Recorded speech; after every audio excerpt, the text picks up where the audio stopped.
No espaço, ninguém ouve uma explosão. Mas se você tiver os olhos certos, você pode vê-la.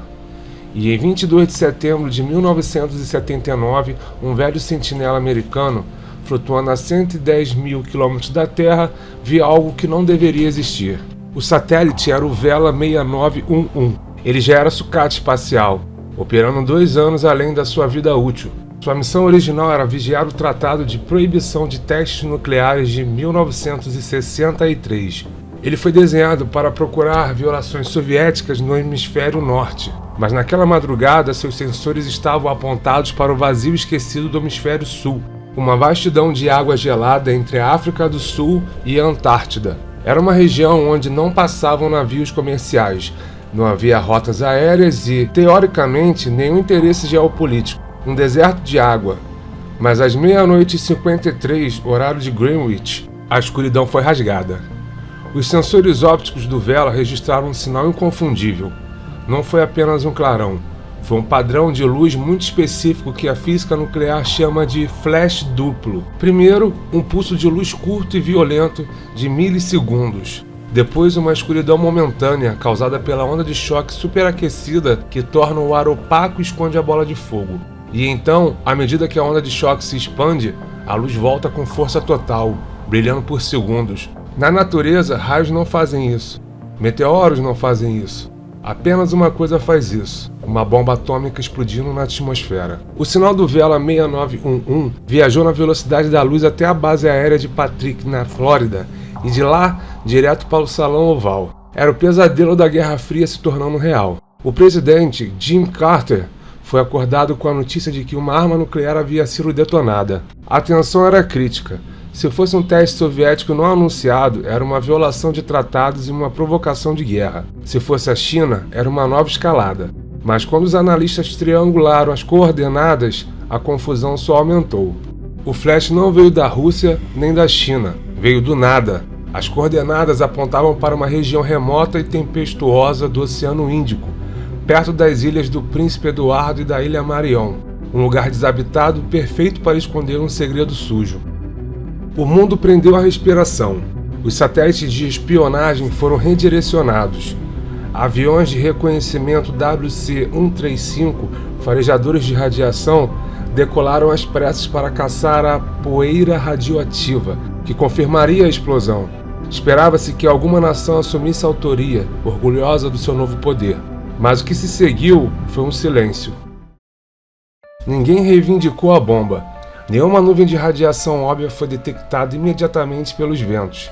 E nos corredores de Washington, uma hipótese complicada começou a circular. E se não fosse um inimigo declarado? E se fosse um aliado operando nas sombras? A União Soviética negou. A China ficou em silêncio.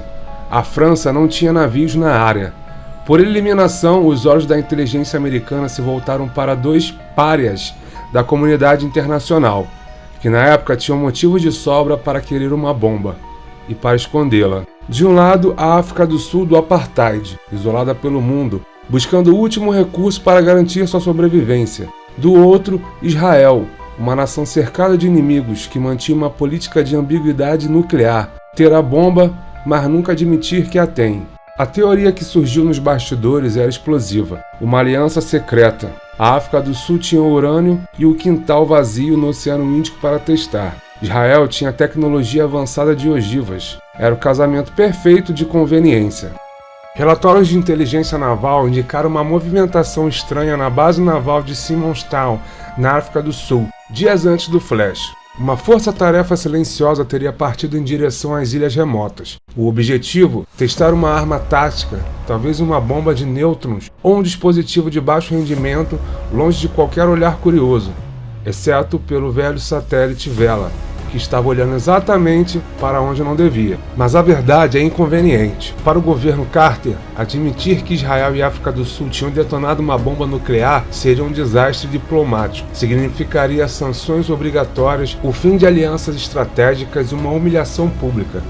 Então, a política entrou em cena para corrigir a ciência.